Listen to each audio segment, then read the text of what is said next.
equal to vi ဒီ formula လေးကိုမှတ်မိသေးလားဒီ formula လေးကတော့ငယ်ငယ်တင်ငယ် formula လေးပြောတယ်ဒီအဲ့ဒါနဲ့ပတ်သက်ပြီးတော့ဖုန်းအသွင်းကောင်းချကြရည်နဲ့ဝတ်တွေကြောင်းနားလည်တော့လေ့လာကြည့်အောင်ပြောကြည့်အောင်ဖုန်းဝတ်တွေမှာ18 watt 33 watt 60 watt 120 watt အဲ့လိုမျိုး watt တွေရှိတယ်နော်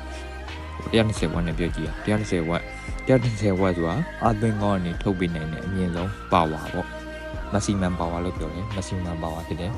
120 watt 120 watt ဆိုရင်20 volt အမြောက်6 ampere ပေါ့အဲ့လိုဖြစ်မယ် watt ဆိုတာတော့ power v ဆိုတာတော့ volt ကိုယ့်ရဲ့ unit က v ပေါ့ I ဆိုတာတော့ current ampere ဒီနဲ့တတ်မယ် okay အဲ့တော့ဖုန်းအသွင်းကောင်းကနေအဲ့လောက်ထိထုတ်ပေးနိုင်တယ်ပေါ့အဲ့ဒါ20 volt နဲ့မှ6 ampere လောက်ထိထုတ်တယ်ပေါ့အဲ့ဒါရင်ဖုန်းက20 volt လောက်ထိမလိုအပ်ဘူးဥပမာဖုန်းအားလိုအပ်တာဆိုရင်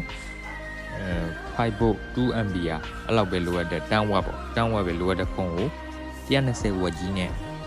charging ကြီးနဲ့တွင်းလိုက်ရင်ဘာဖြစ်သွားမလဲဘာဖြစ်သွားမလဲဆိုတော့ဖုန်းမှာပါလာတဲ့ charging စနစ်က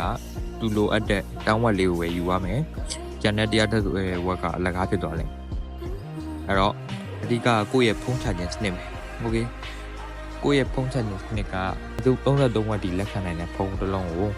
ဟို10 watt လေးနဲ့ပဲတွင်းလိုက်မယ်ဆိုရင်အဝင်မြန်မှာမဟုတ်တော့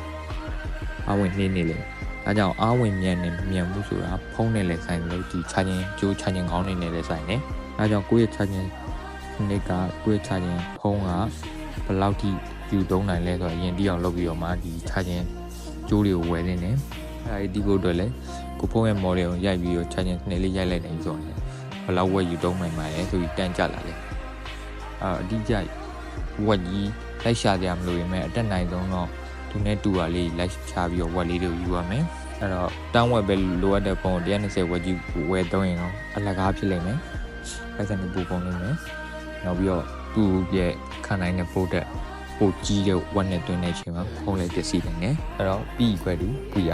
ဒီ formula လေးနဲ့ပတ်သက်ပြီးတော့ဘာမှတ်တရရှိကြလဲတော့ပြောရရင်မှားရဆိုရင် comment ထဲမှာဝင်ပြီးတော့ကြည့်သွားနိုင်ပါ